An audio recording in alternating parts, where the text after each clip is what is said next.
Welcome back, everyone. How's it going? Tonight we have a guest whose recent story have been viral all over the internet. And tonight she was kind enough to accept our invitation to come on Life in Haiti and share her story from her mouth without all that everybody else is sharing. I ask that as you tune in tonight to please be kind. Allow her to share her story without the attack. Everybody is human, and none of us have lived a life where we don't make mistakes. What happens is some of us, our mistakes cost us more than others. We're not here to judge, but we are definitely here to debunk some of the stories we've heard, debunk some of the stuff we've heard behind the mugshots, and hopefully you guys will be moved to be able to bring some assistance to this young lady. So I trust that tonight conversation we're going to be kind. You guys are going to ask questions too, as we always do. And let me welcome our guest tonight. And don't forget, guys, to like, share, and subscribe to this channel. Marie Noog, Dima Scott. Thank you guys so much for tuning in. Everyone, thank you. Over them all. Morel, thank you so much for tuning in tonight. How's it going? I'm fine. I'm good. Well, I am glad to have you as a guest tonight. Meet the woman herself, live and in person. Hey, everybody. Miss, Miss Haitian Impress. For I know a lot of people do not know you, but they probably have heard your story. Tonight, I want to give you the opportunity to introduce yourself and share with the audience who exactly are you. Well, right now I'm in Haiti. I was deported June 18th. Due to the fact that I overstayed my visa back in 1982. But at 5 years old, I couldn't control my legal issues. I was brought to America by my grandmother. She's now deceased. Hold on, And when don't move too fast. You don't have to be nervous, right? I want you to okay, just, I know it's not something you used to, but I want you to just take a breather and relax, right? okay, Life in Haiti is not here on the attack. Like, make yourself at okay. home, right? I want you to share with people, above all of that, who are you? Who is Joanne Morel as a woman, as an individual? Well, first of all, I'm a child of God, and I'm a mother. I'm a grandmother, and I am a humanist. I believe in love, peace, and I also believe in purpose, and I also believe in people should be given a second chance, especially when they were misguided and was not able to be instructed the proper way. Being an orphan and not having parents played a big role in my life. I raised myself. At the age of 13, I was kicked out of my grandmother's house because she felt like she didn't have time to raise me. So I basically raised myself. Being that I raised myself, I made a lot of mistakes along the way. I met the wrong men. I got involved in the wrong activities. But with that being said, I've learned from a lot of mistakes, throughout my life. And I'm here in Haiti seeing the horrific situation that I'm in. I'm humbled and I'm grateful to be alive because I've endured some horrific situations while in Haiti. When I first got here, the week that I was here, Hold because I on a was second. homeless. Hold on a second. Now, a lot of people are probably wondering, when did you arrive to Haiti? How long have you been on Haiti? So, Well, since June 18th, I came to Haiti. on June 18th, share with us, how did that day go? And let's say the week prior, when did you find out that you were up against deportation? What was that like up to June 18th? Well, I was placed on an order of supervision. The immigration system has been trying to deport me for over since 2004, but they couldn't deport me because of the recent earthquake that happened in Haiti back in 2011. So they kept letting me out, and I was on order of supervision. But when I came to my appointment June 18th to when I got to my appointment June 18th, they said they're not renewing my order of supervision, that they're deporting me, and they have a plane ready for me. So I stayed in the immigration facility for like 2 days, and then I was placed on an airplane.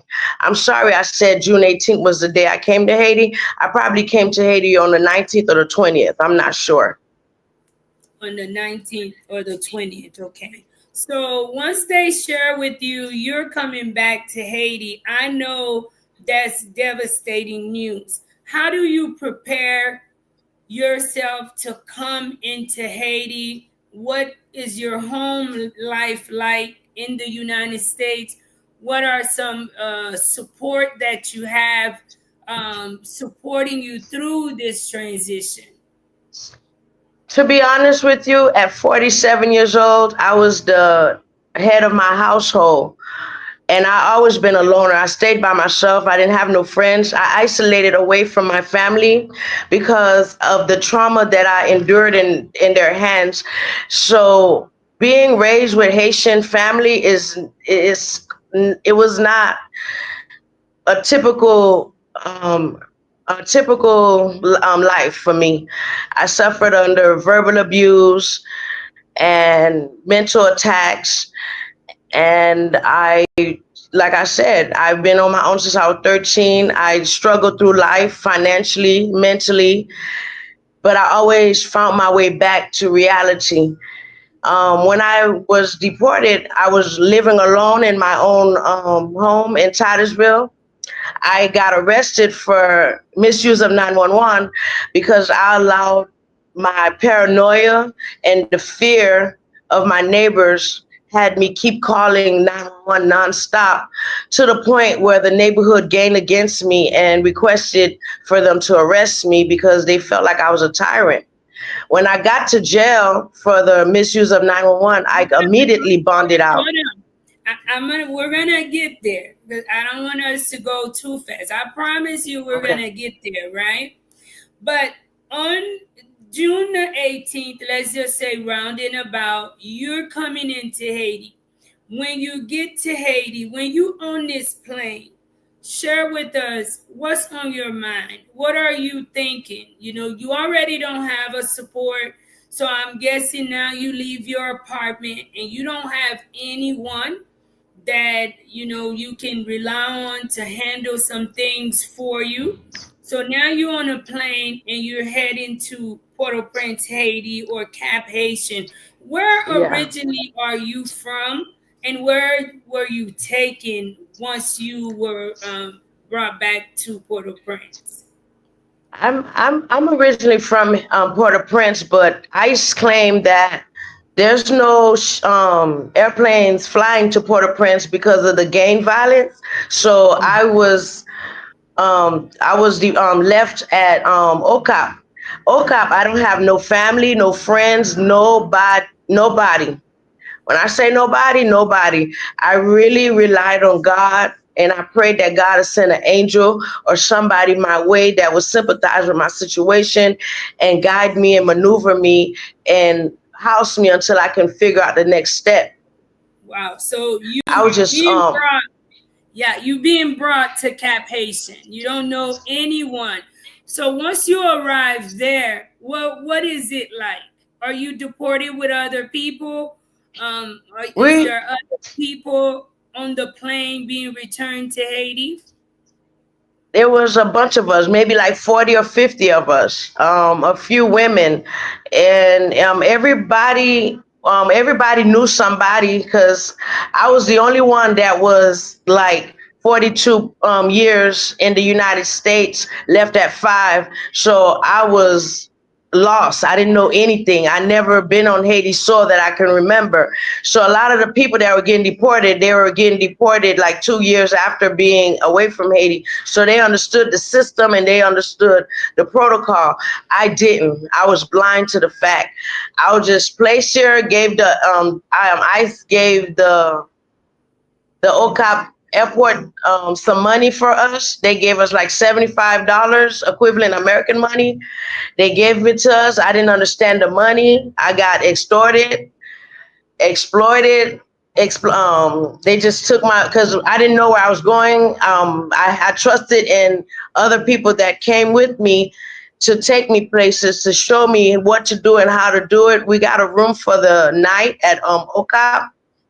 So hold on. I You can't meet remember. somebody there. You meet someone there.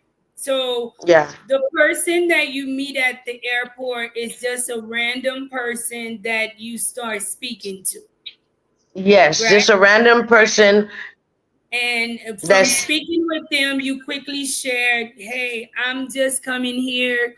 Maybe you're emotional. I was very emotional, crying, yeah. right? So everybody just wanted to help. And this guy, Yes. he steps up and he says he wants to help. And how did he propose that he would assist you? Well, he told me that he lives with his mom, his auntie, is a family house. I'll be safe there. Come with him. He's going to help me. I can stay there until I can get on my feet. So I decided to tag along with him because we were like making a pact. It was another young lady with us too because she lived in Port-au-Prince. So we figured we'll just stay with him until we can get to the next journey. However, that quickly changed. The man became dominant and became aggressive. So I called another guy that gave me his phone number at the airport, and I quickly left that situation. So I only stayed there overnight, and I quickly left that situation and went with the other guy. This guy, he tricked me. He was buying food, he was making me at home. But in the midnight hour, when it's all said and done, all the lights, they didn't have lights in this part of the Providence. It was pitch dark. I had to rely on my phone and my light and the phone for light. So when I get to the little cottage where he lives, I don't know what they call these mud houses. He just took advantage of me. The next day, I woke up, took a shower in the river. I felt unstable. I felt disgusted. I felt taken advantage of. And I just got up and just called somebody else that I met on the plane to take a chance. And they brought me to another place in Ocala. I'm here. So when they take you to another place, is that now was that place a little safer for you? It was safer because I was around women and children, and he just left me there and told me to contact my family so I can get some support. I can stay there as long as I needed to. Now, I know that this is personal, but my heart goes out to you that that did happen to you. You know, I hope when you get a chance, you get yourself checked to make sure that you wasn't contaminated with anything. Yeah. I'm not really sure how cap Haitian work, but it's very important for you to get that checked out so that you Yeah. don't live with something, and maybe whatever happens, it wasn't your fault. You can kind of get some assistance, some help with it early on, because you just never know. Yes. If he's doing that to you, Yes. he's probably done that to many others, right? Yeah. So Hmm. you, at what age did you go to the United States? And now you can share some of the background about you and what brought you to Haiti. Well, I came to the United States at the age of 5. To be honest, I can't really remember the trip. All I know, I never even remember being in Haiti or lived in Haiti. All I knew was I was living with my grandmother and my auntie at the age of 5. And the reason I know it's the age of 5 because as I got older, I went and looked at my passport and I seen visiting visa 82. And 82, I had to be 5. That's the only way I knew I was 5. But for the most part, I grew up as an American. I went to elementary in America, went to high school in America. I had my first child at 14, not because I was hot in the pants, well, because I was coerced by my grandmother that I should start dating. I need to find somebody to help me out financially because she's not going to be able to do this for the rest of her life because she's busy. She has her own problems and her own issues. So when I was introduced to my baby daddy, he was like 24, I want to say, and I was 14 years old. When he impregnated me, I didn't even know I was pregnant. As my stomach grew, my grandmother said, "Something's wrong, you're pregnant." And from then, I took the responsibility as an adult. I brainwashed myself to think that I was an adult and just had my child and lived with my baby daddy. And when I turned 17, after the second baby, I removed him away from my life because going to therapists and other mental health wards, they they diagnosed me with PTSD. They said that I am traumatized. I need to. They even I'm diagnosed bipolar, also because at 7 years old, I have two family members that were molesting me. I never spoke up until I turned like 30 something. Then I confronted them and I told them, I understand what you did and I know what you did. And this caused me a lot of problems as far as temporize. Um, I'm not coexisting. I don't know how to handle drama trauma situations where a normal person would probably be able to sit down and talk. For a long time I carried this anger in me and I had a hate for men. So I just isolated from the whole world and tried to thought I was healing myself, but I was really tearing my life apart. It didn't dawn on me until later on in life after the second baby daddy at 17 years old traumatized me the same way. It didn't dawn on me. I needed to just get a break off life and just be by myself. But as you know, financially being by yourself, you cannot save any money. You can't really do the things that other people that went to college, that waited to have kids do. So I was lacking in a lot of ways. So when Let people me say that, let me ask you, what when you had your first child, and what state did you have your first child? I was 14 years old when I No, got what pregnant. state? I What state? Florida. All my children were born in Florida. So in Florida, when a teenager is pregnant at the age of 14, do you go to the doctor? Well, in Florida, they have a school called COPE. I registered myself into COPE, and I became an emancipated adult, and I just lived an adult life. I didn't have no parents. I didn't have nobody that's an adult over me that would, intervene in my decisions. So I basically just took the role as an adult and lived my life as a mother. I became a parent. So now moving forward, once you have your first child, Joanne, did it ever cross your mind that I'm in the United States, I'm Haitian, I am alone, I need to do something to try and find some stability because no one else have my back?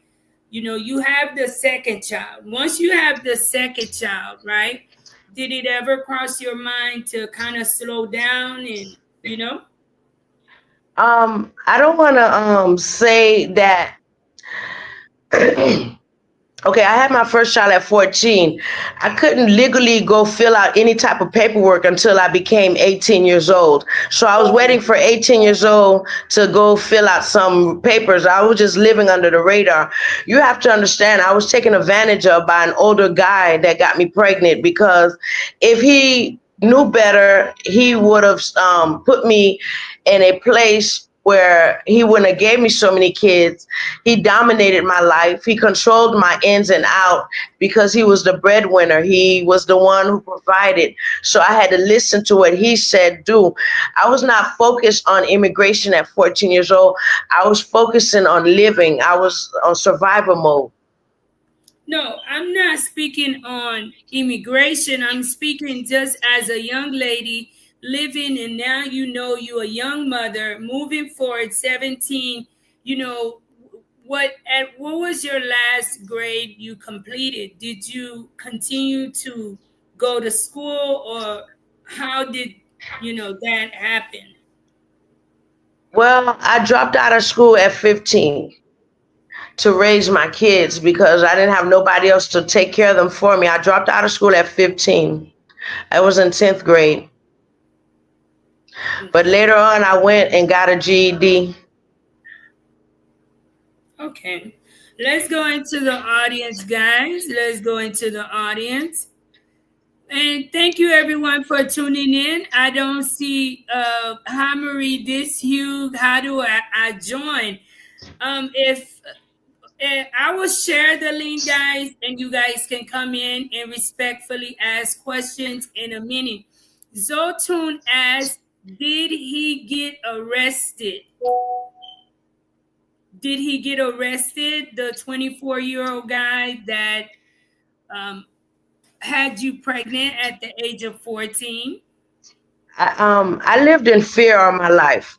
I feared that if I told anybody that I can get in trouble. I lived in fear. I was not educated. I was not around people that would lift me up and teach me and guide me. I'm raising myself blindly. I lived in fear. I just lived in fear. That's all I know. That's all I can remember. Me fighting to not get in trouble. I didn't know that people can get in trouble for messing with somebody my age until I became an adult and realized, and it dawned on me, I was being taken advantage of through therapeutic help.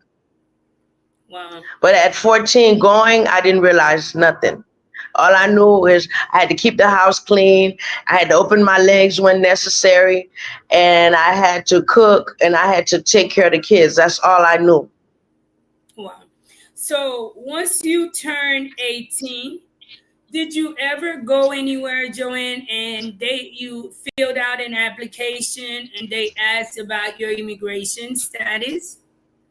Well, when I turned 18, I went and filed for amnesty. When I filed for amnesty, because at this time I'm with the second baby daddy. He's beating me.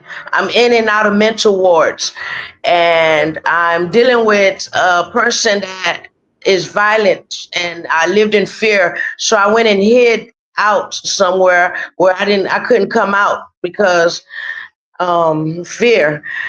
When I turned 18, and I filed for the application. They called a sister of mine. I was living somewhere in Orlando, and I didn't get my appointment. To this day, my appointment, they're saying that it's put on hold because I never showed up. I was just missing in action, dealing with everyday trials and tribulations. I never made it to that appointment. Because I never made it to that appointment, it caused a lot of delays for me. After that, did you ever try to seek legal assistance? Because I'm assuming you had never been in trouble and you just living. Did you ever try to get you an attorney to assist you, or maybe go to one of those Catholic organizations that help? Okay. Well, okay. After I filed for the application for amnesty at 18 years old, and they called my sister, they never called. I never went to the appointment. All I know is 5 years in hiding. I was about 25, 26 years old. Around that time, I lived in fear and hiding because my baby daddy at that time threatened my life, threatened my well-being. So he put so much fear in me because I seen him in action before. So I was just terrified. I just stayed on under the radar.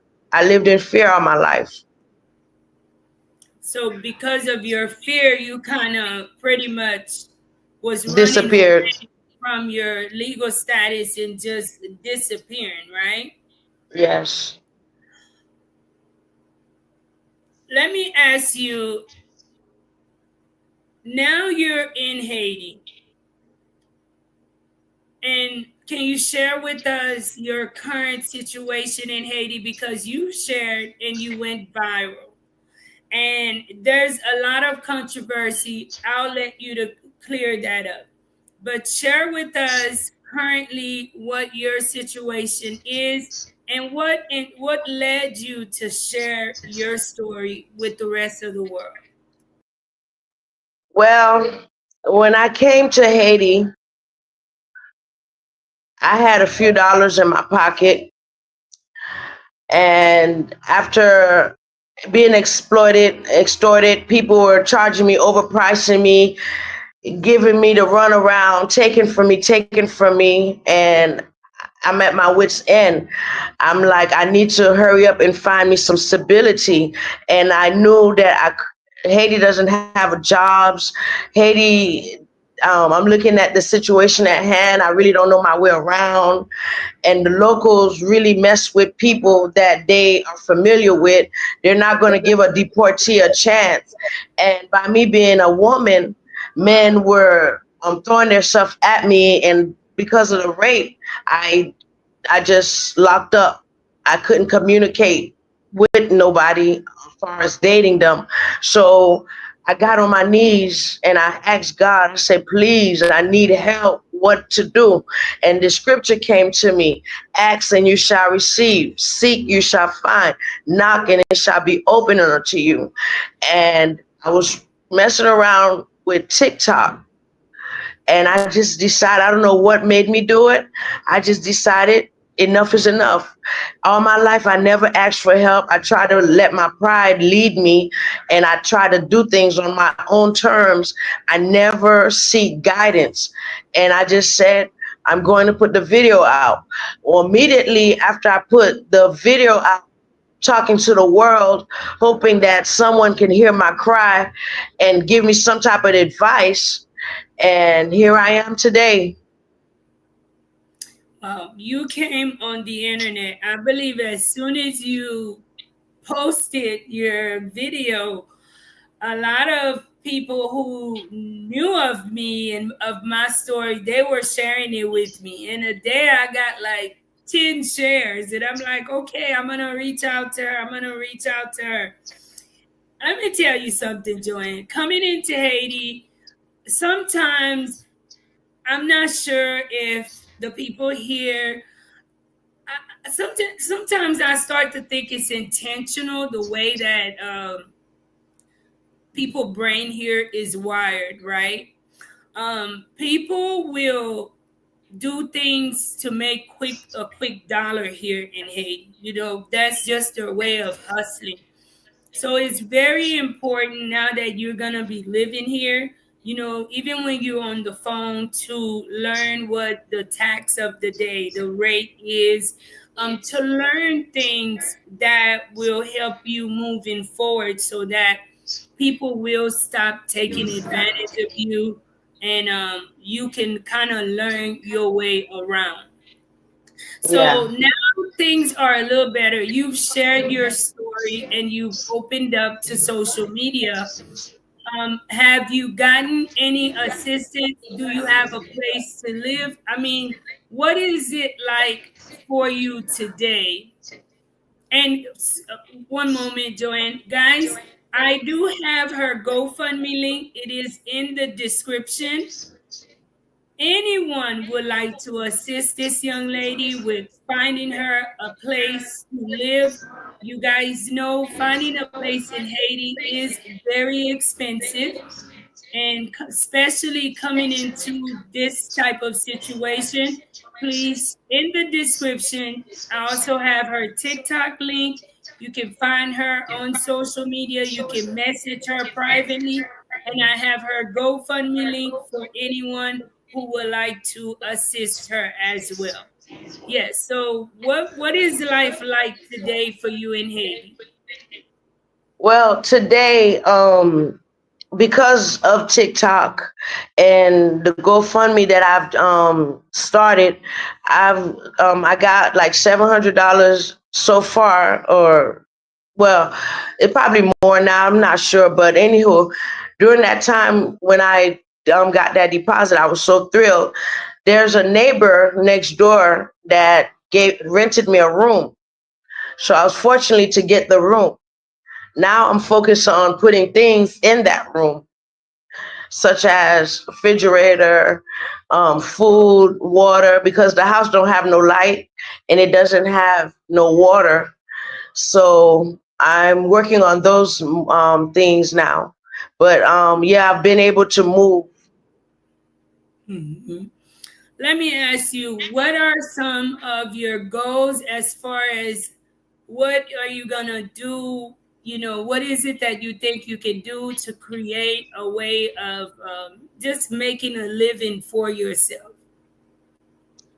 Well, to be honest with you, I really want to relocate. I cannot be in Haiti. It's not my cup of tea. I just want to relocate, especially because of the bloggers that has the locals attacking me now.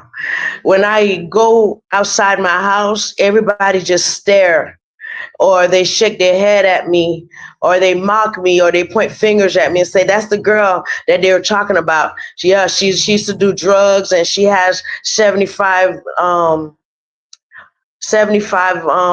criminal convictions, this and that." But I never went to jail for nothing major. I went to jail for all misdemeanor crimes, and they were not convicted of. They were thrown out, or some of them was dismissed.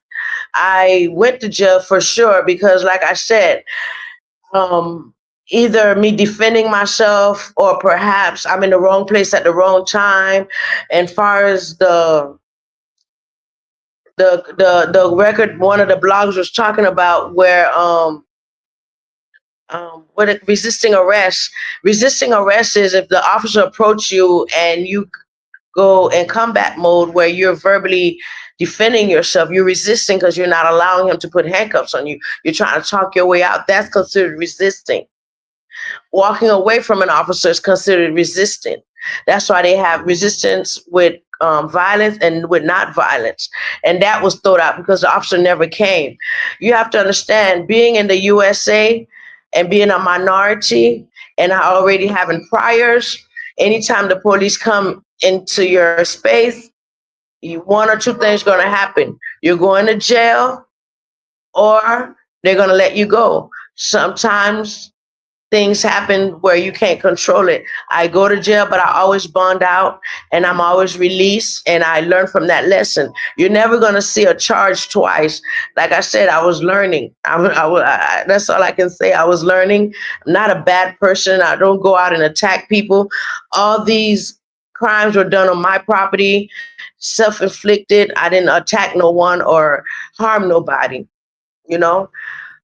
But So what they're saying is the mugshots. I'm not even sure how it got to that point, right? But there are different people on social media, and people choose to run their platform the way that they feel. So you were never convicted on anything that you had a mugshot for. no, I never was convicted, and also I'm not deported for a crime. I'm deported for overstaying my visa. I've been ordered deported since 2004. I was ordered How deported did off you have American a soil. visa when you went at the age of 5? I mean, did your That's grandmother not do anything She for didn't you? do anything. Nothing. She didn't do anything. She allowed me to go file for myself at 18. By the time I did that, they did send me an interview with my green card installed in it, but I never showed up. I'm hiding under the radar. I'm Why going did through. you not show up? Did you not think that was I important? was I was I was living with an abusive person where I was physically had to remove myself from that home. And when the appointment came, it came to that address. And I was in a domestic violence shelter, women in distress. So being there, I was focused on my mental state. I was focused on my survival. I was not really thinking about immigration at that point. I just lived in Do you fear. know that? Were you ever told that victim of domestic violence, there's a path that you can get your paperwork even E- quicker in a victim of domestic violence? Yes, I actually filed for that, and it's in motion. That's why I got a lawyer. When I was talking to a lawyer, well, my sister was talking to a lawyer for me today, and the lawyer says that it's likely that I might be able to come back because I was a victim of a crime, and I cooperated with the state of attorney office. They approved me, but I'm just having to wait. I'm just here because I believe under the Trump administration, they're pushing people out of the country, whether you have paperwork in motion or being processed. They don't care. They want you gone, and you can go in your country and try to come back at your leisure. Wow. You don't think that anything on your record had anything to do with their decision to return you back to Haiti without due process? Yeah, but the thing about it is, when you go in front of a judge, they tell you that if you are if you're convicted of this crime, there's a chance that you can be deported. But at the same time, I was already ordered deported. They were just looking for me. They could never find me because I hid so well. I've been ordered deported since 2004 for not having a visa. And I have a son that's in the military. I never thought that he can file for me. When you're not educated about immigration laws, things But have to happen to you for you. yeah, but Joanne, just to slow it down a little bit. In 2004, you knew that there was an order. Did at any time it ever cross your mind, I needed to slow down? I've had things to happen in my life, and it was my first time.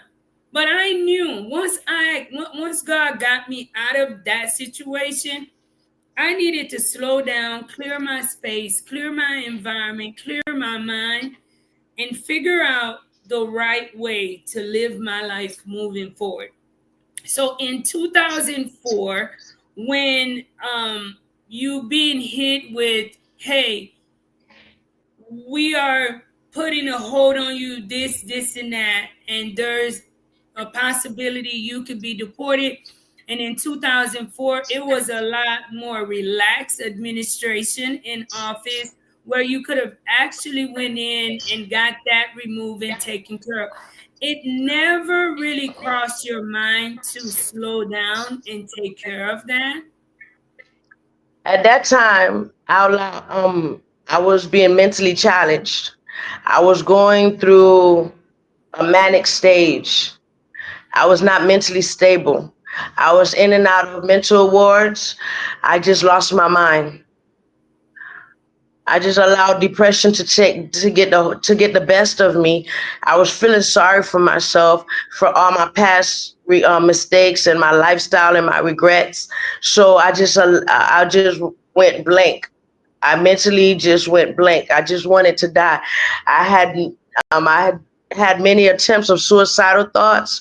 I was entrapped in my own head. I'm not gonna lie. I just lost it. I gave up. Wow. So through this process, you shared you don't have anyone, and you pretty much a loner, right? Who was there helping you to raise your kids, and how many kids did you have in total? I have 4 kids, and when when okay, this is why I really lost it mentally. My 2 boys were stolen from me, like taken away from me. I gave my sister-in-law permission to help me out because I was going through a situation where I didn't have nowhere to live. I was trying to leave Orlando to transition to Miami, Florida. I told her, "Could you please hold these boys for me? I'll be back for them when I get my place." When I called her back that week, she told me, "Oh, I gave them to their dad, and the dad been running with my kids since my boys were like 4. I think no 3 and 5. They took my boys away, and when that happened, I lost my mind. I lost my mind. I couldn't live no more, and I didn't want to live no more. I lost my mind. I was useless. I didn't care. I just wanted to die. I lost my mind. That's all I could say. When them boys got taken away from me, there was no reason to live. I didn't want nothing but to die. I didn't see my boys again till they were 18, and they didn't recognize me. I didn't recognize them. I lost my That's mind. that's a part of the trauma. I'm So lucky they love me and they still want to be around me and they care about me. But I felt like I failed. I failed as a mom. I failed as a woman. I just needed to feel numb. I just lost my mind. To get back at me for calling the law on him for beating me so much. He stole my kids. wow. So I Did lost my babies. at And that ever time? since then, I had a person. I had a personality disorder. Seemed like I didn't live. I wanted to forget Joanne. I just wanted to be somebody else. Wow. So the boys, did you have girls too? Did you still My have two the older girls, my two girls? older girls, my two older girls. When one time, when like I told you, my two older girls, I had them till they were like 9, 10, and I went to jail. Immigration held me for like 2 years fighting to get out. I finally get out. The kid where they were living at, they said, "Mom, I'm more comfortable living with these people, so I don't want to force them, so I let them stay." Girls, they ended up being raised by someone else too. How's your relationship with them today? How's your relationship with your kids today? Are they Well, aware you in Haiti? How do they feel about that? I was so ashamed. I didn't tell nobody I was in Haiti till like the internet told them basically. Like a week ago, everybody started knowing where I was at. I really didn't want to share that with them because I need my kids to be proud of me for once. And I had a business going, Mimi's Kitchen Express home based business. I was doing well for myself, and all of a sudden I get deported. It's like, when is it going to end? Every time I try to do right, some obstacle come in the way or some downfall or mishappen happens, and I end up back to square one. So I was too ashamed to tell them where I was. I just disappeared. Wow. Whew. Let's go into the audience and I'm sorry too for making you cry and asking you questions that made you cry. I do apologize. Do you think that maybe finding a counselor to assist you um, during this transition is also imperative for you so that you can get a mental balance through this process? To be honest with you, I'm healed. The tears are tears of regret. The time that I allowed to pass by, feeling sorry for myself. Once you leave America's soil and you land in Haiti, you get a reality check. You know you have no time to play anymore. Life is different. You see things on a different scale. You see the opportunities ahead and what you are able to do. I want to take my pain and transmute it to helping and saving and keeping other young women from going into my step through what I went through. I want to help people that are traumatized because of their parents misusing them to learn that you don't have to go my route. There's a different route. I just want to advise and help and mentor people if I can. Um, I'm not at that stage in my life where, because my kids are grown now. My oldest is 32. My youngest is 25. I managed to hide my dark lifestyle away from them, which I can't say dark lifestyle.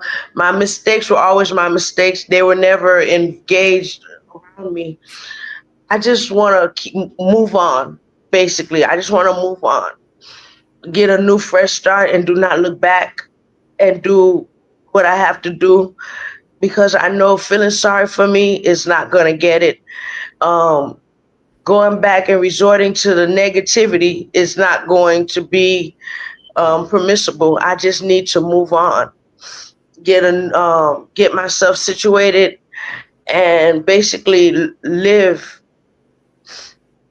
I'm happy that I'm not running no more. I'm not paranoid no more. I'm not worried about getting picked up no more. I feel a weight have lifted off me. I just want to be stable. That's why I'm looking to relocate. If I'm when I'm able to relocate, Given the opportunity, where would you relocate to and why? well, there's different job placements that I can take in the Bahamas, Mexico, even Brazil, because I have cooking skills. I managed my own business at one time. I love to cook, and if it's not into the cooking skills, I know I can find some type of work to do because I have a lot of work experience on my belt.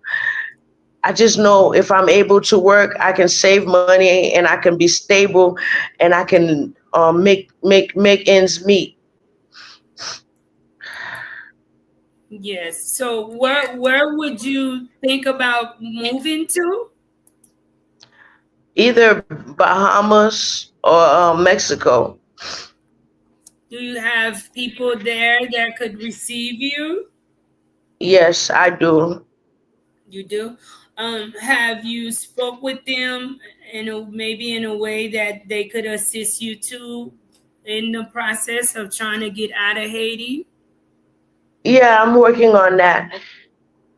Yeah, we everything is talked about. I just have to basically get the visa situated and be gone. All right. Seka na music mwen tap di. She needs to get in contact with you. Thank you, thank you, thank you for the love, Lucas. Thank you. Over the Mall says, I knew you were going to pick up this story because you believe in second and third chances at redemption, like I do. Thank you for everything you do. Thank you guys so much for tuning in.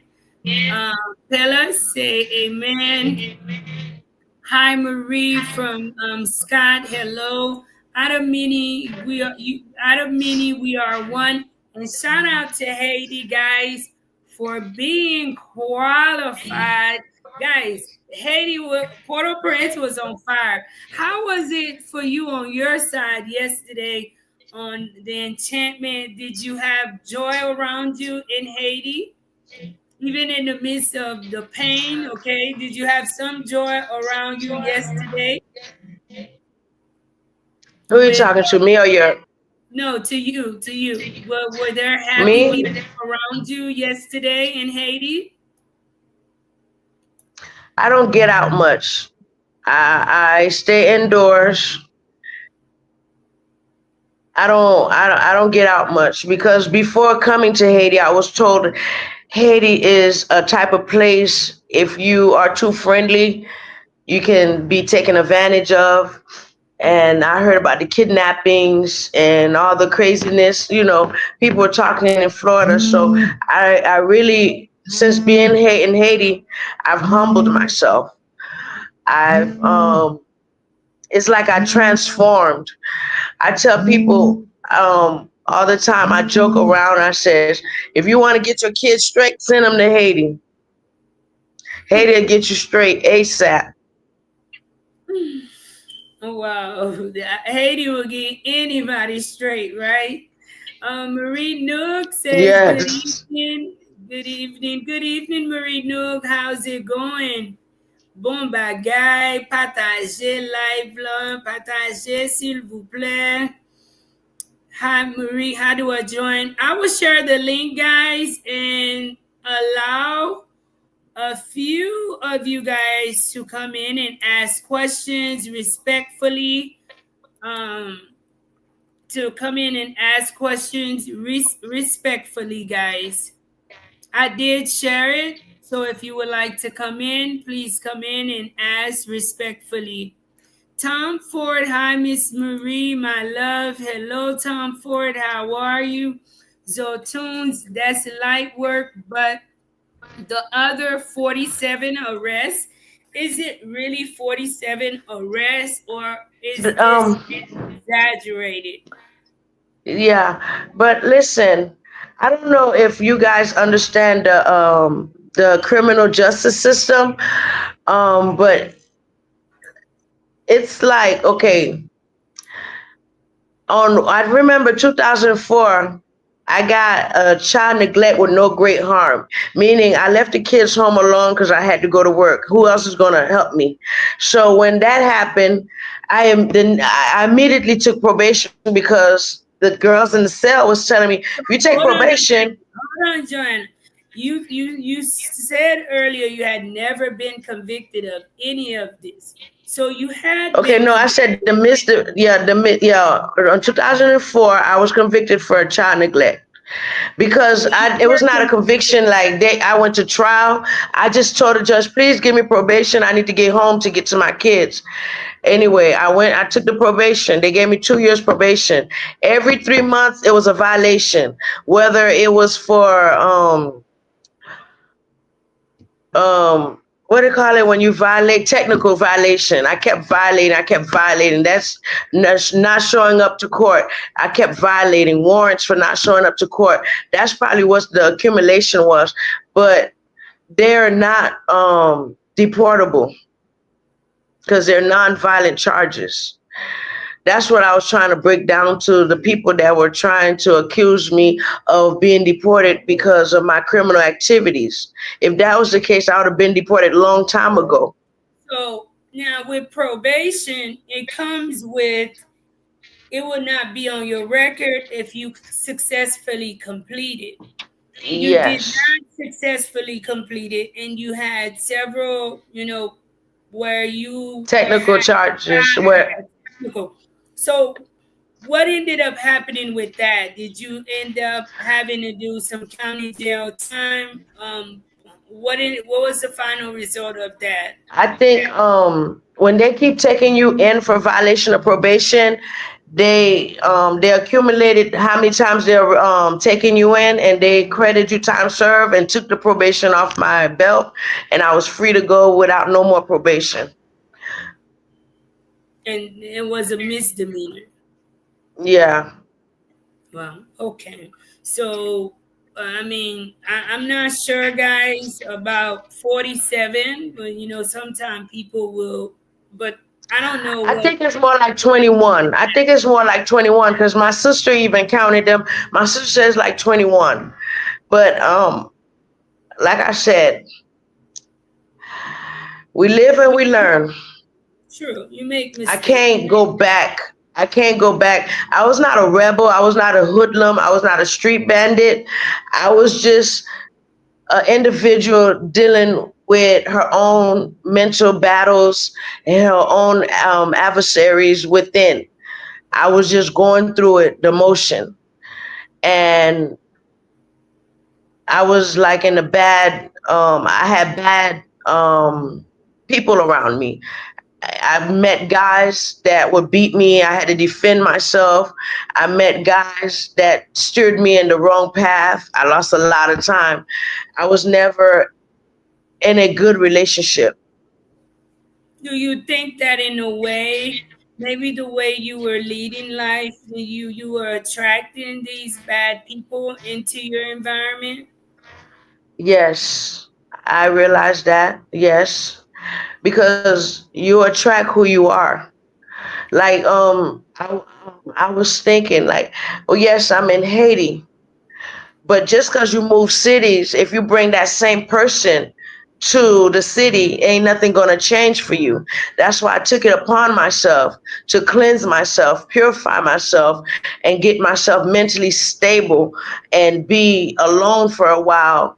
And I took the lack of not having because I felt like it was a way for me to understand what I took advantage of, what I allowed, to go on.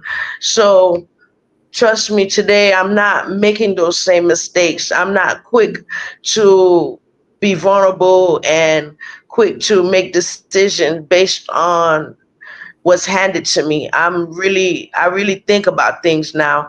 I really am grateful for things now. I see life differently now. Awesome. Because for one thing, when I came into Haiti, I seen the pile of trash. I seen my people pushing buggies and water on their head. That broke me down. I said, Father, all this time I wasted, I could have been helping and doing resources, and I regret a lot of things, but I can't take it back. All I could do is pick up from where I left and try to move on with the information that I'm getting and the help and the support and do better and make better decisions. If I keep on piggybacking on what I did to get here, I'll never maneuver to what I need to become. Very true. Will her kids be able to file residency for her? Do you think that your kids will be able to file residency for you? The the lawyer that I spoke to today says there's a possibility that my son could bring me back because there's a military law that states that if you have a parent that's deported or immigrant, that you can file for paperwork for them because of your military status. So the lawyer is going to do a background check and go see where I went wrong at, and he's going to try to find a waiver to dismiss the deportation and file see if my son can file for me. He's more than willing. It's just that I just have to go through step by step. Hmm. But to be honest with you, I don't want to return back to America. Yes, it has the pavement streets that I like. Yes, it has the Central Air stores that I prefer. Yes, it has the Amazon, the Sheen, and all the stuff that I want and like. But guess what? America, at my age right now, I don't have a retirement set up where I'm gonna be working at McDonald's till I'm 80.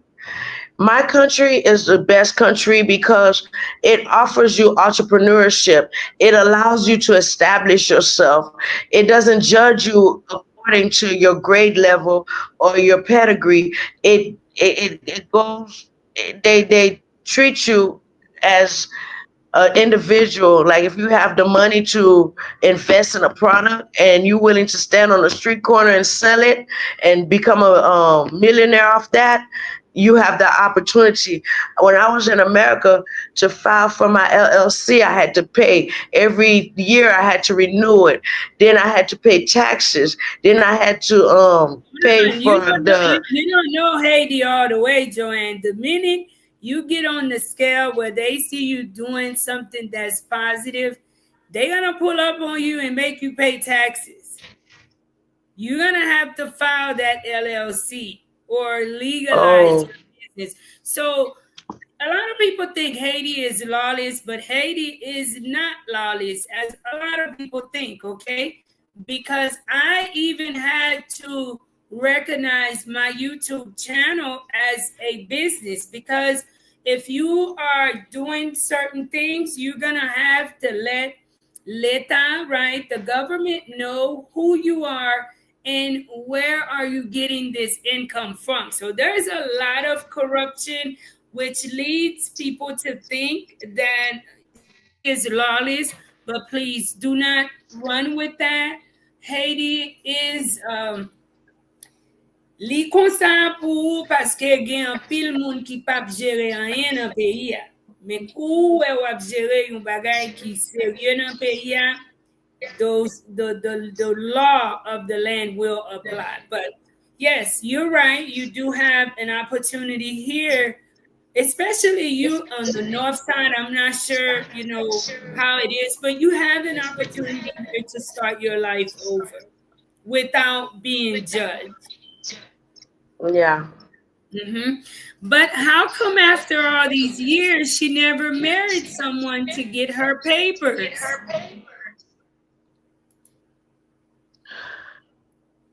When you had bad experiences since the age of 7 with men, you tend to become an alpha dominant woman and you feel like you can do everything on your own. You don't depend on men to do certain things for you or with you. And I just didn't think that route. Sometimes while I'm sitting in my room in Haiti, I think about it. Why didn't I get married? I had a lot of proposals. Why didn't I do it? Like I said, I just made a lot of stupid mistakes and I had a lot of delays. I was not thinking straight. Wow. Millennia, hi, how's it going? The chosen one, hello, how's it going? Zotun, think I asked you that already. Kikonde, thank you so much for the compliment.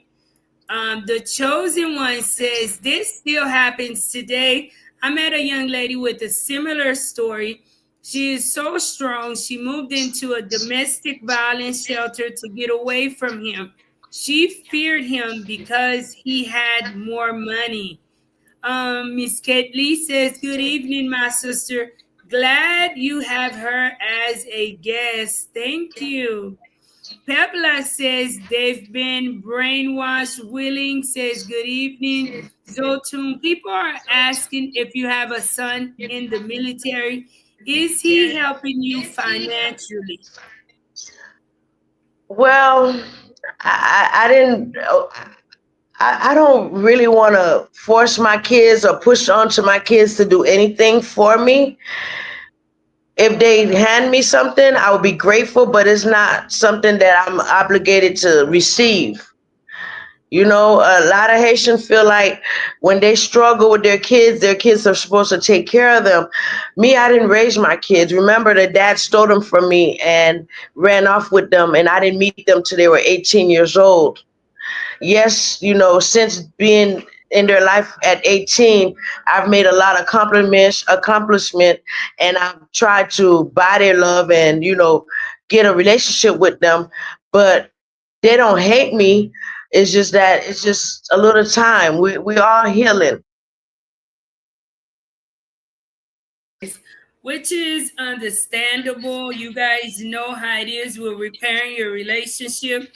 And as she mentioned, I think any one of us can understand that because of the absence in the kids' lives. That could be a lot of trauma too from their side and their point of view. So it's better to not try to rush the kids and put on too much responsibility on them and allow them to come around on their own. Est-ce qu'elle parle créole? Oui, nous parlons créole, nous c'est haïtienne. Darlene says a lot of children found themselves in that situation when they come to America young. I was listening to a young man who did a reaction, and the reaction was specifically on you, how you had not built anything in Haiti, and yada, yada, yada. Guys, I want you guys to understand it is different when someone travel out of Haiti at the age of 25 and older, and they go in search of life, either maybe if it's a parent or somebody that travel with them. It really is different than when you leave out of Haiti at a very young age. Now, there's no excuse to live your life the wrong way, but your understanding of life itself is very different. Your understanding of the reality of Haiti is very different.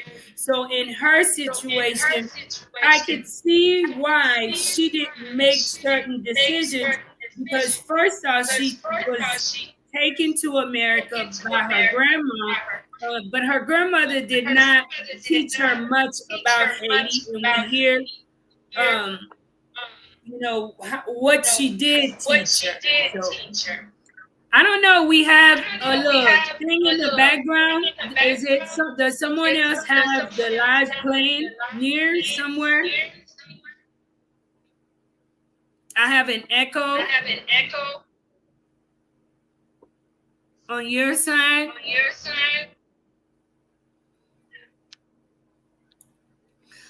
Jersey says, how come U.S. news media, how saying she got deported for immigration fraud, she was a citizen, somehow they revoke her citizenship, then they deported her.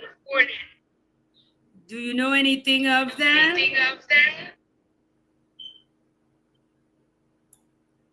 Me? Yeah. No, I don't know anything about being Haitian. I mean, being a citizen, and I got no. I know. Right. Gina Turner, thank you so much for the $10 super chat. Good job, Marie. Thank you so much. Nina Rodney, thank you for tuning in. It is hard. I went there for my first time in 2012 as an American born member of the Haitian diaspora. I saw a lot of tough things, especially in Port-au-Prince. Nina said, I think if she comes straight and accept her failures would be the first step in healing and getting better. This is the only way Yes. to move forward. Yes. Um, Zotun say, how old is the youngest? He's 25. World Cup qualified. Do you think maybe it was the best decision for your son to be with their dad? That's a I didn't make question. that decision. He stole them from me, and because I was undocumented and I could not fight the system, I went to court several times. They gave us joint custody, but when it was time for him to get the kids, he would never bring them back. And I couldn't financially keep running and chasing after him to the point where I just accepted his him running I just accepted it. I couldn't do it no more. I got lawyers. I did everything. I emptied out my bank account, going back and forth to Orlando, trying to fight for them. And the judge gave me and him custody, and he still violated the order. Wow. Miss Chantel says it is obvious that this woman didn't grow up under the best of circumstances and she made some mistakes. We shouldn't be too judgmental towards her because we haven't walked in her shoes, and that is right. I agree. Jackson, Florida says, hello, my favorite lady. You are a very smart woman. You could be the best interviewer woman of the year. Thank you. Zotun says, Joanne, to get support, you have to take some accountability. That's why people are facts verifying your story and discrediting you. Now, listening to you, you accept some accountability. Do you accept some accountability even with things which took place with you while you were in America? Some of your decision making. Can you say Yes. that some things that happened to me, I played a role in it too? Life is about choices. I chose wrong because I was being a rebel. I was hurt, so I just lived a destructive life just so I won't face reality.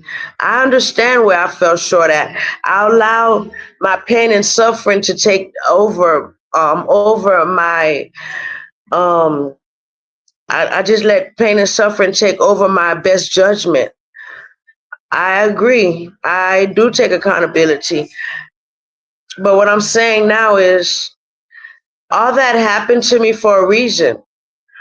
What can't kill you or make you stronger. I have to move on. I can't keep getting backlash and keep repeating and keep being reminded of who I was because that's who I was. It's not who's standing here today. This is the most love that I've gotten in my life on social media throughout this situation that I got myself into. This is the most person ever cared. I grew up with a grandmother that was so money hungry and into her business and her in her life that if I was to break a leg, she'll like get over it. What you want me to do?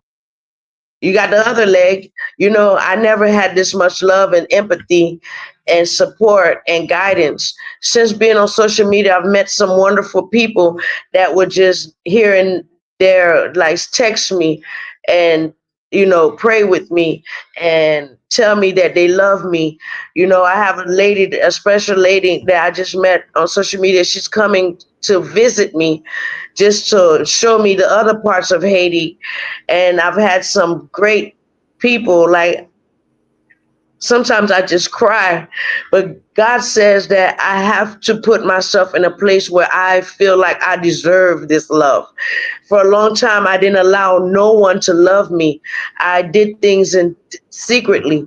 Everything that I did was in secretly. If you see all the videos that the bloggers are posting, I was in the privacy of my own home, venting and crashing out by myself. I never knew that the world would judge me today on them. But I am grateful that I'm open to friendship. I'm open to knowledge. I'm open to mentorship. I'm open to guidance because before I was a rebel, I wanted to do things my way and there was no other way to do it. And I'm glad that I realized before it was too late, I was in self-destructive mode.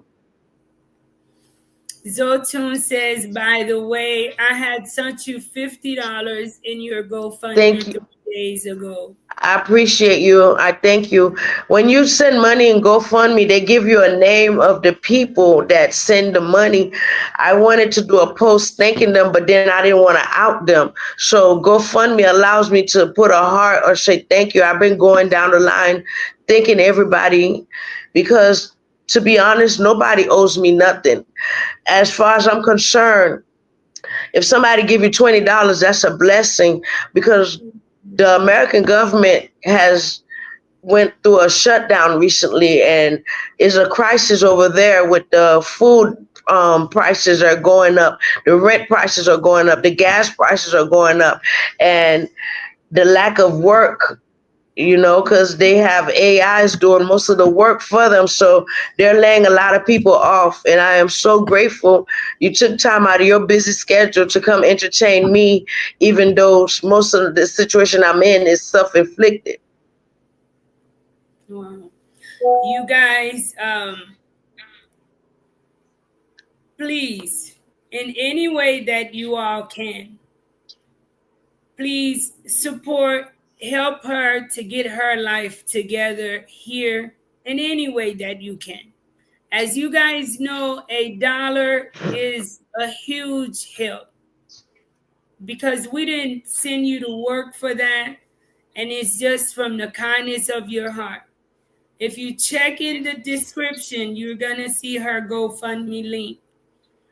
Also, I was gonna say, Zotun, maybe you can share it, but I'm on here, and I don't think on here I have you as a moderator.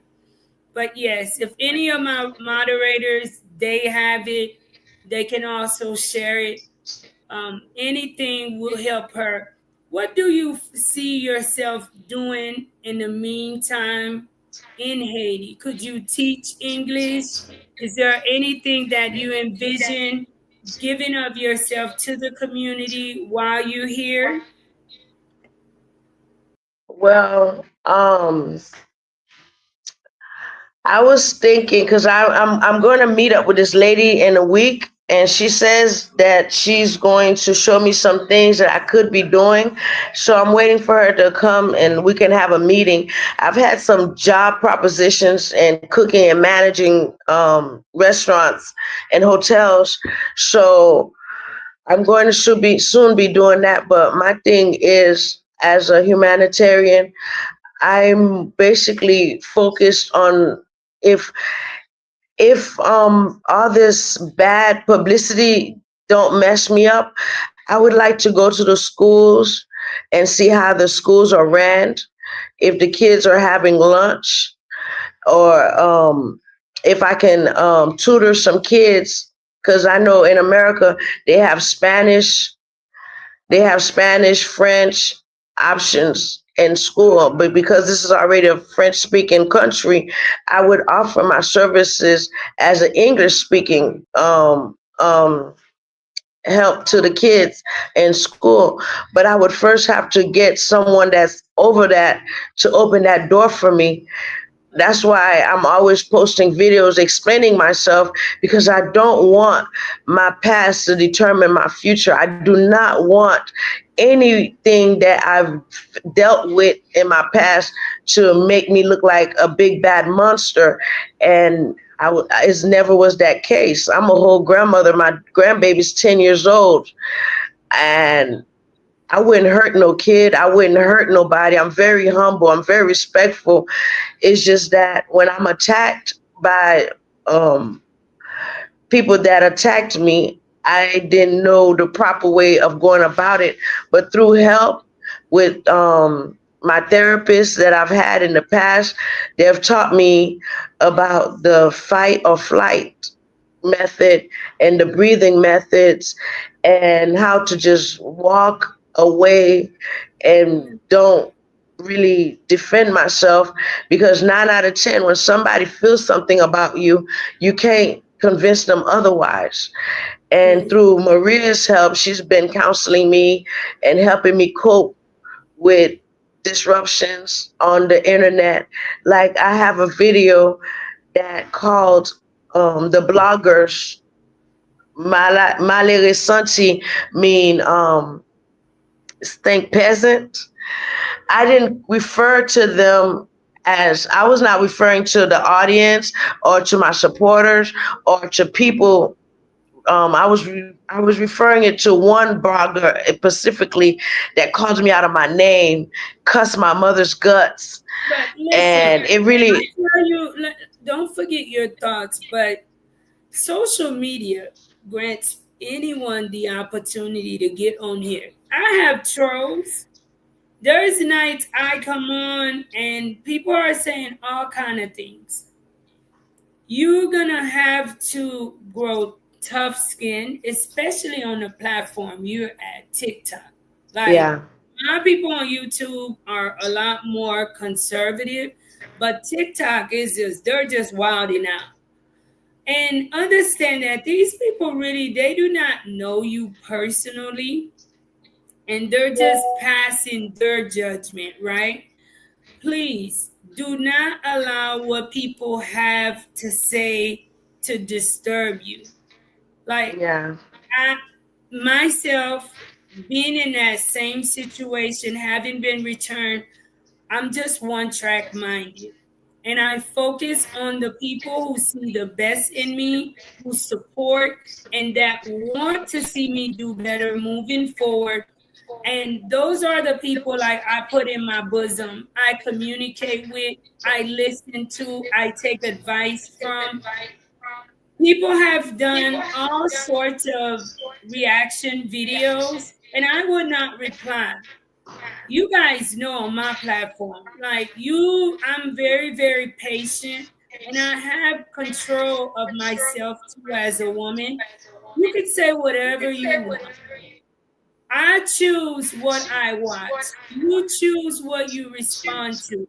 And I don't want you to respond to people that are saying negative and bad things about you, especially knowing that these things are going to disturb you emotionally. That's not what you need. You are in a position right now, it's really heavy. And even though us being returned is our fault, but it's still hard.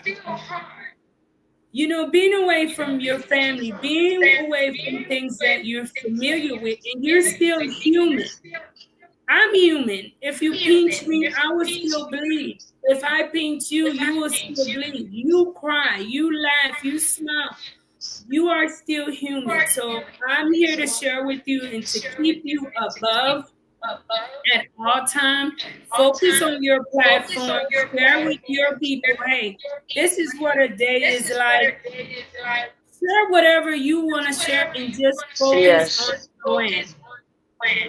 Everybody have a way of making money on their platform, and maybe their platform surround around doing reaction. That's how they make money. And people are entitled to respond to me, you, however they want to, but it doesn't make Yeah. it your opinion is a fact. So I don't want you, because Yeah. guys, she had went in a state of like really bad depression, not going out. And I'm like, you're still a woman. I want you to get up, shower, pull your hair back. I want you to smile. Like when she came on screen and I saw her smiling, I'm like, smile again. I'm like, I'm sure people are going to be happy to see that. And I know in your situation it's hard to smile, but you have to smile. And the only thing you could do, Joanne, is do better from now on. You know, when I think about how quick Haiti straightened us out, right? Hmm. I start saying, well, maybe a lot more people should be deported, like on a Biden program, maybe for like a 2 year thing. Like, I'm deporting you for 2 years, and then I'm gonna bring you back and see if I'm gonna have a different person in America, right? So it's gonna be okay. Don't worry about people. These people are not helping you anyways. Don't allow them to break you. No, I realize that now.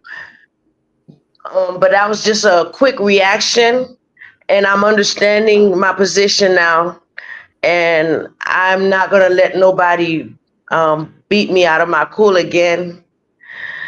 It was just a test. I felt it, but I didn't say it from my heart. I said it out of anger, frustrating.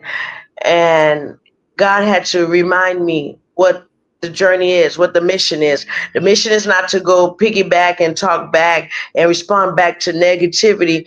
It is to override negativity and to push forward and to find soul tribe, find your team, find your networking audience, find the people that's going to push you in a better position. Because I had enough of the negative. I had enough of the negative people. That's all I entertained all my life. And now I'm in a position that my sister and me never talk. We're talking more. um my kids, they call me, they can't financially support me because they have high bills, because they live over their means, but they're involved now. People are listening to me now. I'm not just that spot on the wall. I'm making a name for myself. People are proud of me that I am stepping up, and I'm not just taking this sitting down. I got on social media and express what I've went through, and that was hard. A lot of people are, congratulating me for having the courage, and I appreciate that. Yeah. And just as Miss Kaylee says, it's best she stay quiet. Stay quiet. And Yes. that is what I share with her too, Miss Kaylee. Sometimes just stay quiet and just be observant. Melbourne, Yes. thank you so much for the 1999 super chat. Thank you so much for your support of life in Haiti. Thank you. It's best to stay quiet, ignore the hate. Guy says, "Hi, Miss Marie. Great job. God bless you." Told her, "Don't get discouraged. I would like you to tell her that God can change everything, Everything.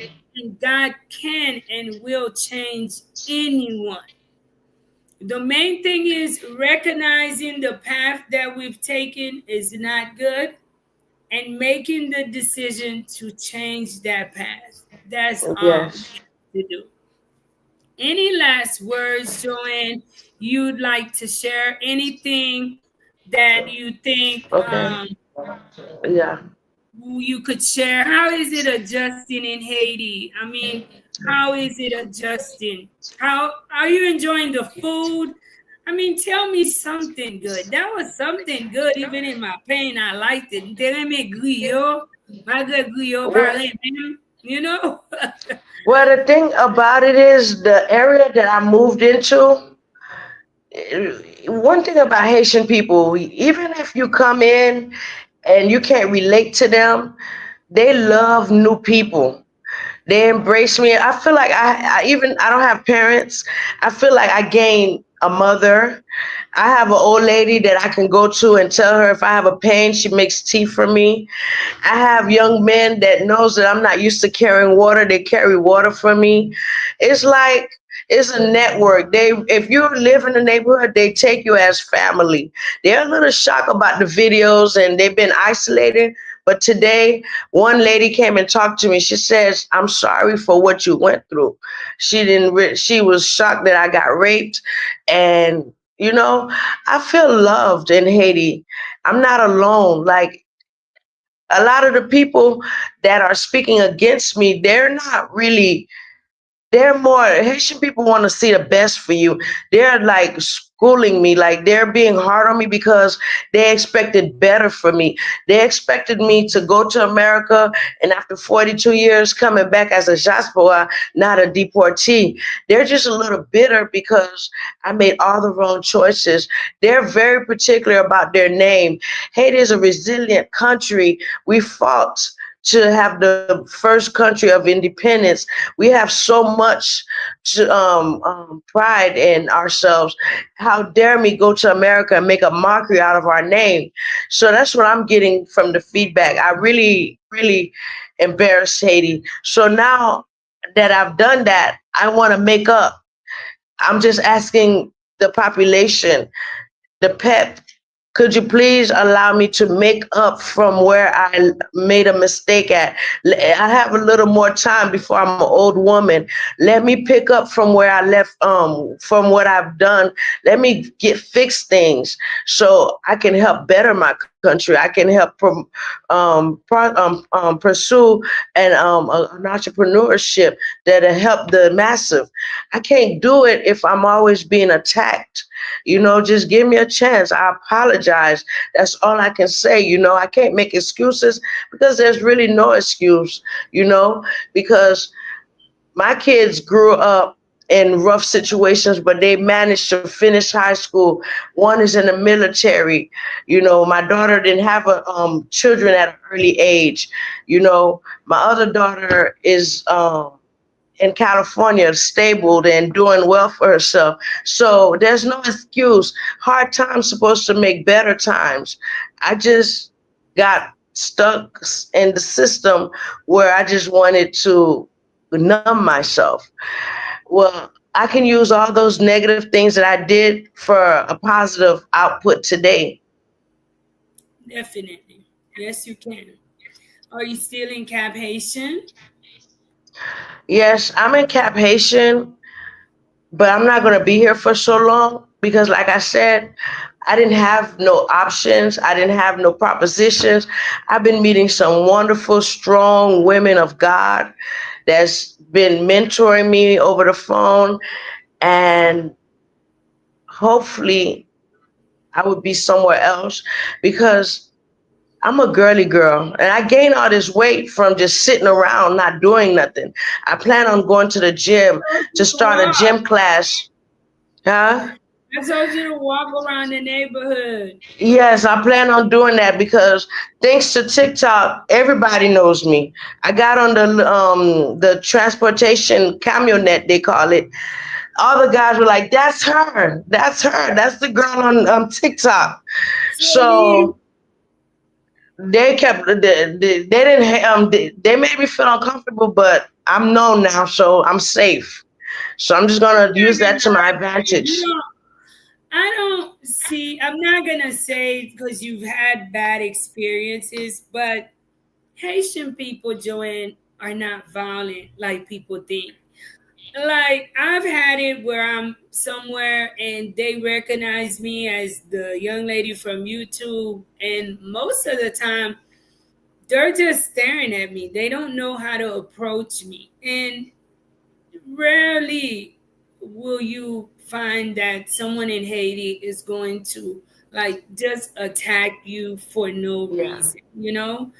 Yeah. I know that things happen and people around the world, they have this idea in their mind of how Haitian people are, but believe me, they may hear it, they may say whatever they want to say, but I don't want you to put in your mind that like Haitian people are gonna come protest in front of your door. They're gonna come trying to hurt you because of what Yeah. vloggers are saying. I don't foresee our people being that way. Okay, now everyone is entitled to their opinion, and they may have an opinion that's not something that you would like. But for them to actually like come and hurt you, I don't foresee Haitian people doing that. Yeah, that's just, I don't see that at all. Okay, don't worry yourself. Hi, Rudy. How's it going? As long as you don't mess with anyone, they won't bother you. Rudy B, she's another YouTuber too. She's tuned in. Thank you. That's true. As long as you don't mess with people here, you're gonna have to do a lot. And most of the time, Yeah. you're gonna find people to protect you.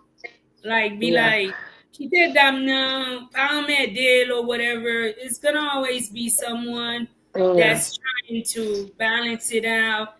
Try not to let things frustrate you where you get upset, because Haitian people now, they're very slow. Like coming from the States, we want to move fast. Time is of an essence, right? But with them, you might be driving behind them and they'll stop in the middle of the road and be talking to their homeboy, and and you like, I got an emergency, right? And you over here cussing and doing the most, and they're just looking at you like, God madam, no, God figure, So you just have to have a lot of patience, but don't live in fear.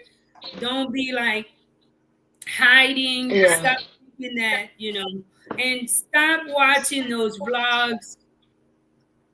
Don't allow people to share them with you. You don't want to hear about that. You know yourself better than anyone else. And this is why I wanted to bring you to Life in Haiti so that you can get the opportunity to share your story and people can hear it from your mouth. Any last Yes. words you like to share before we go? No, I'm just grateful I had the opportunity to explain. And another thing, that's why I'm glad I started a TikTok so I can break it down to my brothers and sisters of Haiti that certain mental disabilities do not mean crazy. Some people might suffer from depression, bipolar. They up one day and down one day, depending on their environment or the scenario. PTSD is from trauma. You know, you know, it's nothing to do with crazy. They label all those mental health symptoms as being crazy. I don't have a temper. I'm not vulgar. I'm not going to attack nobody. Some days I just isolate because of I don't know, my brain don't get enough. I forgot the name of that word that my medicines usually give me. Huh? What is it? Yeah, Uh, my brain don't get it by itself. Um, okay, I it's can't. in the tip of my tongue. But To make you somebody out there know. happy. It's like, Yeah, I don't is get it enough of that, and is it I have to dopamine? force. I have Yeah, dopamine. So what I do on things that make me happy literally is cooking, helping people, dressing up, doing things that are positive. As soon as negative things happen, I go downward. Yeah, thank you. Yeah, I go Oxytocin. backwards. Yeah. But I'm more of a threat to myself, not to people. I'm not gonna harm people, not gonna attack people. I just isolate and I deal with it my way. But being here in Haiti, I don't have time to be depressed because there's too much going on around me. I should be grateful. So I've not had a situation where I'm overly depressed, except for when the bloggers kept going back and forth on my story and putting words in my mouth. And but after speaking to you, it gave me a lift. I understand that's part of the task. That's part of this the TikTok lifestyle. So if I don't want to be a TikToker, I need to just get off their platform and politely maneuver and elsewhere. But as long as I am on the platform getting these much virals, people are going to look into me wondering why. Maybe I can piggyback off her stories and become viral as well. And I look at it as if I'm doing them a favor because man, most of them are monetized. So if they're getting paid to talk about me, I gotta let them. At least they can share the money. Now I don't know about that, but definitely that's why you just don't want to zoom in on that. Now, as far Mm-mm. as like when you share our community, assume any mental health is crazy. Keep in mind there is a lack of knowledge here. When we say lack of Yeah. education, it's not just the ABCs or how to form a sentence. No, it's not just that. But them not knowing, a lot of people in Haiti don't even acknowledge depression, Not right? all. Because there's a lot of people who are raising depressed children and they don't recognize that in their child. There's a lot of Mm-mm. people in Haiti who are traumatized and depressed themselves, men and Mm. women. They do not recognize that. And the first thing, we equate that to either the voodoo or, job is, Possession. oh, yeah, yes, right? So when you deal with a lot of people here, it's not, I don't want you to go around feeling superior or anything, but understand that you're dealing with someone that you may have to sit down, just like you just shared, sit down and teach them. And just as I shared with you, you're going to have a community that's gonna help you. Remember, I was telling you, you're gonna have little kids. They're gonna want to help you. You know, like Yes. they're gonna come around. They're gonna see you in need of water or whatever. They're gonna come and help you fetch water. You're gonna have Mm-hmm. somebody that check on you some way somehow. Yes. You know, and Yes. that's one thing that's we don't talk about that often about our people because we're too busy portraying our people as such demonically evil, and you just Mm-hmm. can't deal with, you know, of course everyone have their defaults. We know Haitian people have them, but um for the most part, living around them, especially you in the countryside, girl, soon they're gonna be bringing you banan, Oh, they lamb. already do. Yeah. They're gonna be bringing Yeah. you stuff from the garden. You know, if you don't be It's careful, it's you're it, gonna be fatter. yeah, I know. There's another thing I forgot. Is I'm glad I came here.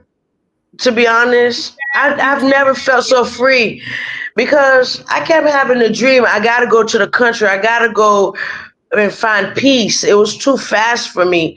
It was too easy to be offered the wrong route. Here is so at peace. I see butterflies. I can see the stars now. They're in the States. I could never see the stars.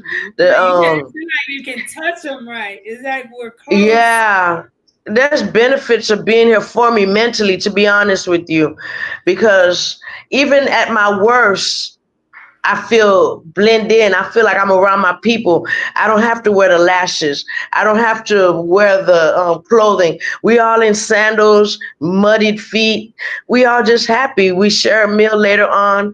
Like it's days that I didn't have nothing to eat. My neighbor come knock on the door, bring And us just plate food from like because they know I'm the new girl in town. I don't have much, so they'll come bring food. But I want to be in a position where I can provide the food and they cook it. I want to yeah, be in a so position where I can help out. Yeah, whenever you have, don't be selfish. You know, no, always because they took share with me in the when I little didn't have kids. nothing. Yeah, share with the little Yes, kids too that fetch yeah, water. And yeah, just do good, and you will be just fine. yes. I'm just hoping that, but I still gotta travel. 'Cause I gotta work. I gotta work. That's my main thing, bringing in income or figuring You out a way share to you bring enjoy income. cooking.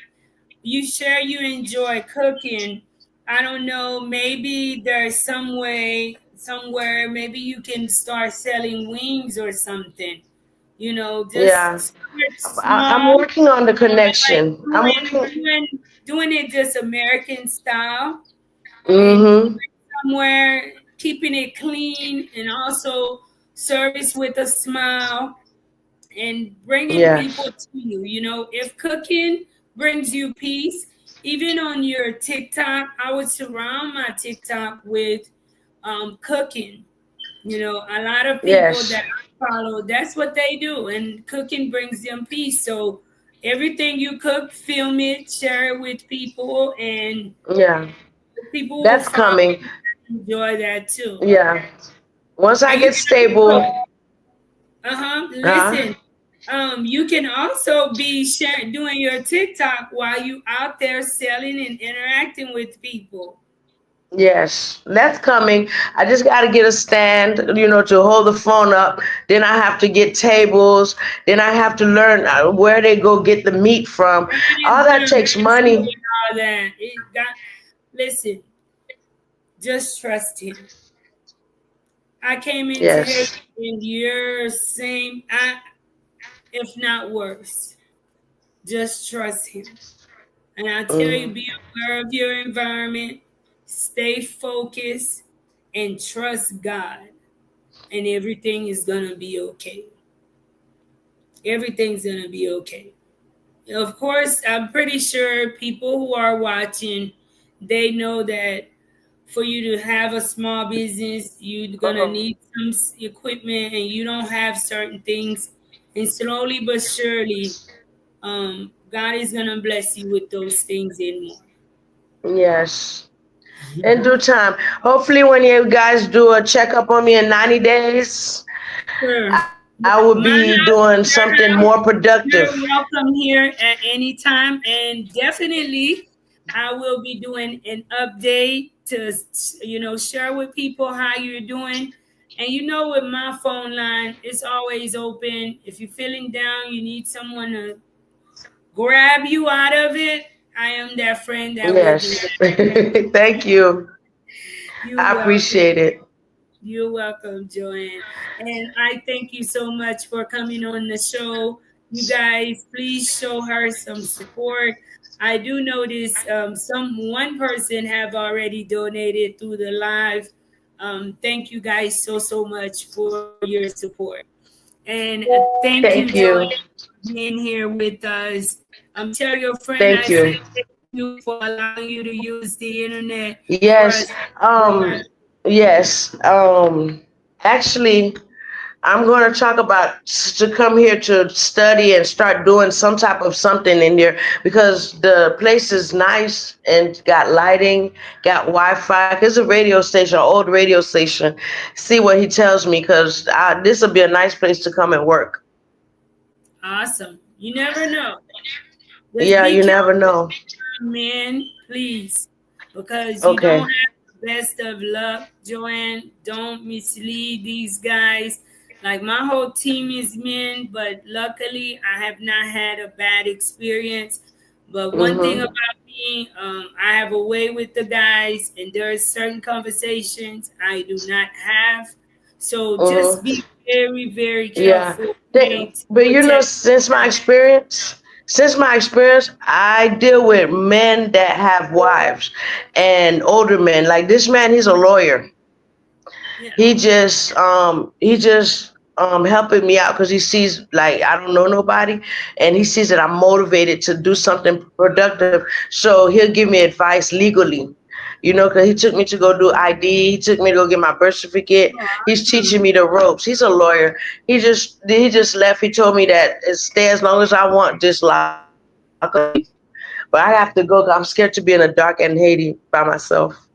All right, and I'm not gonna keep you too long.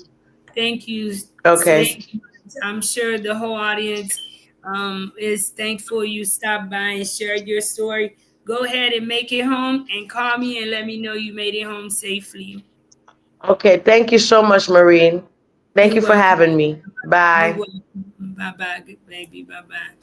Thank you guys so much for tuning in. You guys, everyone's story is not perfect, and everyone have not had a perfect life.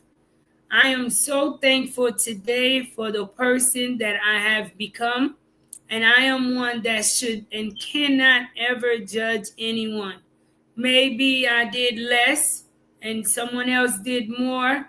It doesn't matter. God can still use us. Please be a blessing to her, guys. I don't think if you donate $1, that's too little so that she can find her way in Haiti. And one of your biggest blessings, too, is to keep her in your prayer when you say a prayer. I know, especially with this journey, it has been the prayers of many of you guys that have kept me and that have kept the team. So I just want to continue to thank you guys. Tonight was really great. I thank you guys for being respectful, as I know you guys would. I love you guys so much. Be kind to yourself, be kind to one another, and don't forget to be the change that you want to see.